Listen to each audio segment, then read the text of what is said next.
Cryptic post ni Jake Ejercito konektado sa hiwalayang Andy Filmar. Naguluhan ang mga netizen matapos kumalat ang Facebook post ng aktor na si Jake Ejercito noong Biyernes 7 ng Pebrero, na nagdulot ng mga spekulasyon tungkol sa posibleng hiwalayan nina Andy Eigenman at Filmar Alipayo, kahit na wala pa namang opisyal na pahayag mula sa kanila hinggil sa isyong ito. Ang post ni Jake ay isang simpleng pangungusap na walang labis na detalye, ngunit dahil sa kasalukuyang kontrobersya sa relasyon nina Andy at Filmar, agad na nagkaroon ng koneksyon ang mga netizen sa kanyang pahayag.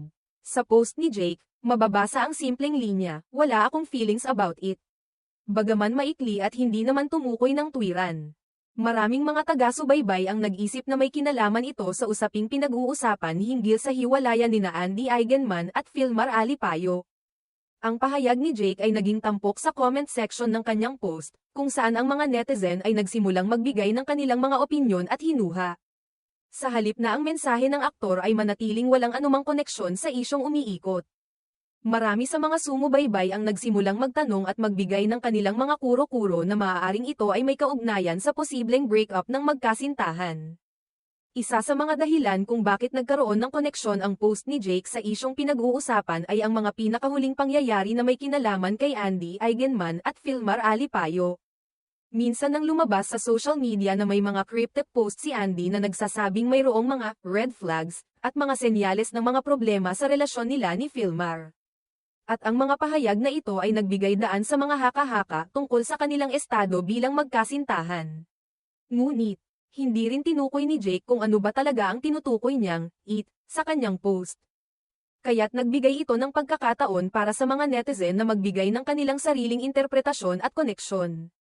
Dahil sa kasalukuyang isyu na kinahaharap nina Andy at Filmar, maraming tao ang nag-akala na ang "it" na tinutukoy ni Jake ay may kinalaman sa kanilang relasyon, kaya't ang post ni Jake ay mabilis na naging paksa ng mga usap-usapan sa social media. Sa kabila ng mga spekulasyong ito, walang opisyal na pahayag mula kay Jake o sa mga involved na tao na magpapatunay kung may kinalaman ba talaga ang post na ito sa personal na buhay nina Andy at Filmar. Ang mga netizen, sa kanilang bahagi, ay patuloy na nagbibigay ng kanilang mga opinyon at haka-haka, subalit hindi pa rin malinaw kung ano ang tunay na ibig sabihin ng post ni Jake. Mahalaga ring tandaan na sa mundo ng social media, madalas na nagiging paksa ng usapan ang mga simpleng pahayag o post ng mga kilalang tao, lalo na kung may mga kasalukuyang isyu o kontrobersya. Ang ganitong klaseng mga post ay agad na binibigyan ng pansin at interpretasyon ng mga tao, kaya't madalas nagiging sanhi ito ng mga hindi inaasahang intriga at usap-usapan. Sa ngayon, wala pang opisyal na anunsyo mula kay Andy at Filmar tungkol sa kanilang relasyon, kaya't patuloy na ang mga spekulasyon at usap-usapan sa social media. Ang simpleng post ni Jake Ejercito ay naging isa na namang trigger ng mga netizen na patuloy na naghihintay ng mga kasagutan at paglilinaw mula sa mga taong involved. Hanggang sa magkaroon ng formal na pahayag mula sa kanila, ang mga ganitong uri ng post ay patuloy na magbibigay daan sa iba't ibang interpretasyon at haka-haka.